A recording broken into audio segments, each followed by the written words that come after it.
Yo, aujourd'hui, encore un nouveau concept sur la chaîne. Et ouais, faut dire qu'en ce moment, je teste des trucs. Avec cette série de vidéos, je te parlerai de scènes skate méconnues. Bienvenue sur GeoSkate, spécial Vietnam. Bon, déjà, pour commencer, le Vietnam, c'est où, c'est quoi? Ce pays est situé en Asie du Sud-Est. Il a une superficie d'environ 330 000 km² et contient environ 100 millions d'habitants. L'économie du pays se repose sur le service, l'agriculture et l'exportation. La capitale du Vietnam est Hanoï. Les sports les plus populaires dans le pays sont le badminton et le dak ho. Et pour ceux qui ne voient pas ce que c'est le dak ho, en fait, c'est un mélange entre le volley et le football. Le skate au Vietnam est arrivé bien plus tard qu'en France, là où nous, pendant les années 80-90, on pouvait déjà voir des skateurs plaquer leur meilleur flip à République. Pour eux, cette passion du skate est venue assez récemment. Ça fait environ 20 ans que le skate a émergé là-bas. Et d'une manière, ça se ressent, les infrastructures là-bas sont encore peu développées. Et le gouvernement comprend assez peu ce nouveau sport. Pour vous dire, ils ont peu d'endroits où s'entraîner, pas de financement gouvernemental et peu de soutien public. C'est un peu les skateurs contre le reste du monde. Là-bas, les skateurs les plus anciens n'ont que 30 ans. Les jeunes du Vietnam, comme beaucoup d'autres jeunes malheureusement, sont tiraillés entre deux mondes. D'un côté, celui de la société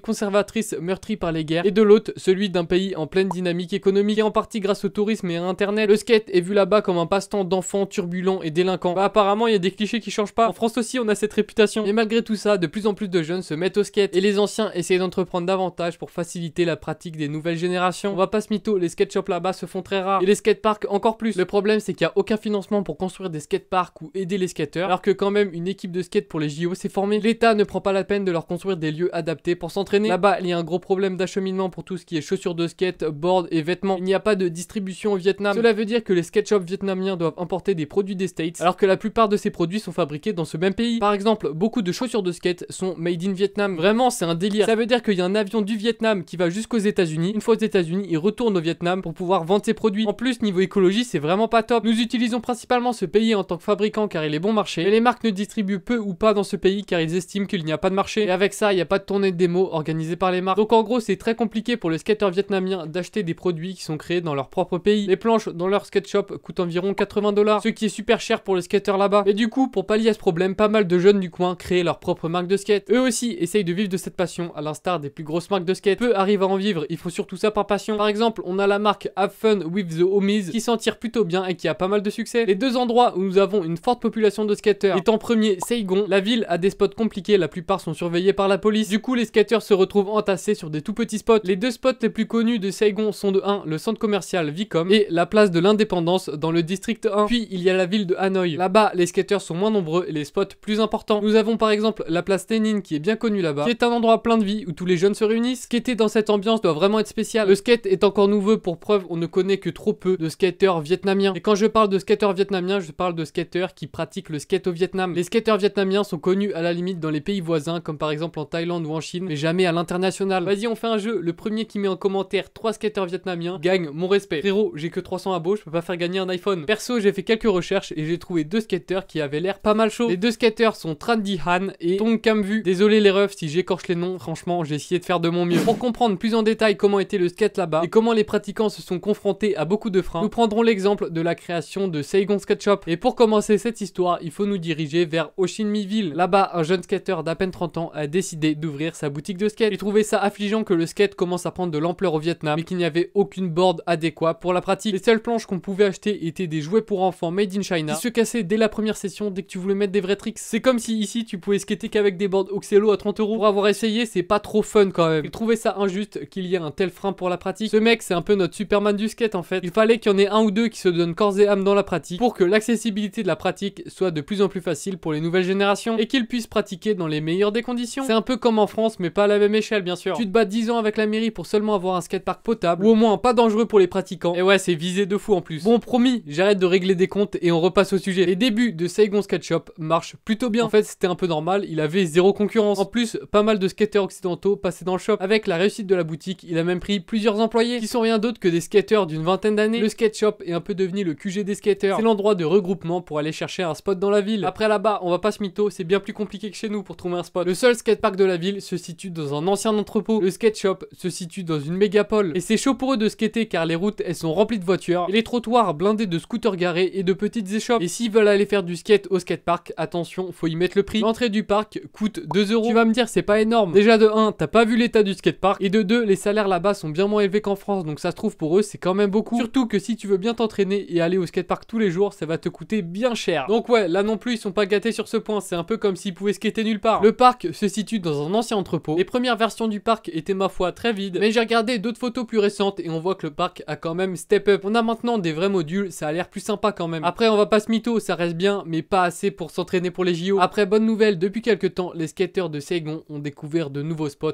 incroyables. Ils skatent dans les résidences privées en périphérie de la ville. Et oui, tu le sens venir, ces bâtiments sont faits pour la classe aisée. Mais eux, d'un côté, ça les arrange. Les scooters ont interdiction de circuler, ce qui est vraiment une aubaine pour eux. En plus de ça, le sol roule super bien. Depuis que le skate fait partie intégrante des JO, une équipe vietnamienne s'est créée. Tu vas me dire génial, l'État reconnaît enfin le skate comme un sport à part entière. T'es marrant toi, elle aide autant les skateurs vietnamiens que j'ai mis de crook nollie flip dans ma vie. Bah ça fait zéro. L'équipe vietnamienne commence avec des très gros freins comparé à une équipe française ou une équipe américaine. C'est simple, c'est très rare de trouver des endroits où on peut pratiquer le skate. En plus de ça, il y a aucun public. Les skateurs vietnamiens sont vraiment là-bas, eux contre tous. On peut dire que les skateurs vietnamiens c'est vraiment des outsiders, car malgré tous les freins, ils sont motivés et ambitieux. Ils rêvent de médailles. En plus de ça, ils sont vachement débrouillards. Comme l'État ne leur donne rien, ils sont débrouillés pour trouver des sponsors. Ce parrainage permettra de payer les billets d'avion pour l'équipe de skate. L'équipe des JO se situe à Hanoï et s'entraînent tous les jours plusieurs heures sur des terrains abandonnés où ils ont réussi à mettre un rail. Sinon, ils partent skater à la place Lénine mais se font vite virer par les policiers. Malheureusement, il n'y a pas assez de skatepark à Hanoï. Du coup, l'équipe de skateurs ne pourra que concourir dans la section street. Tout ce qui est parc, rampe ouverte, bah on laisse tomber. Comme ça n'existe pas chez eux, bah ils ont aucun niveau là-dessus. Ce que je kiffe avec cette équipe, c'est qu'ils en veulent, ils sont ambitieux et motivés et franchement, ça fait plaisir. Dites-vous, l'équipe a pour ambition d'obtenir des médailles malgré qu'ils n'ont jamais skaté en skatepark. C'est vraiment un défi de ouf. Ça permettra pour chaque médaille obtenue d'avoir de plus en plus de considération par l'État et donc que la fédération sportive du Vietnam les aide. Pour eux, avoir des médailles peut vraiment faire évoluer le skate dans le pays. Ça permettrait par exemple de voir des skateparks pousser de terre. Bon, par contre, j'ai rien trouvé sur leur participation aux JO de 2020, donc je suppose malheureusement qu'ils ne se sont pas qualifiés. J'espère en tout cas qu'ils participeront aux JO de 2024. Après, franchement, ils en veulent et je pense que ça va finir par payer. Il y a un potentiel énorme, plus de la moitié des Vietnamiens ont moins de 30 ans. Si les skateurs continuent leurs efforts, peut-être dans 10 ans, ça peut devenir un pays emblématique pour le skate. Je pense perso que le skate au Vietnam n'a pas dit son dernier mot. Il va évoluer et bien plus vite qu'on ne le pense, car plein d'acteurs là-bas se démènent pour faire découvrir ce magnifique sport. Tout va si vite, la communauté de skateurs ne fait qu'augmenter. Ils arrivent à créer leur propre identité de skateurs en s'inspirant de leur passé et de leur histoire pour développer leur propre industrie, leur propre skatepark, etc.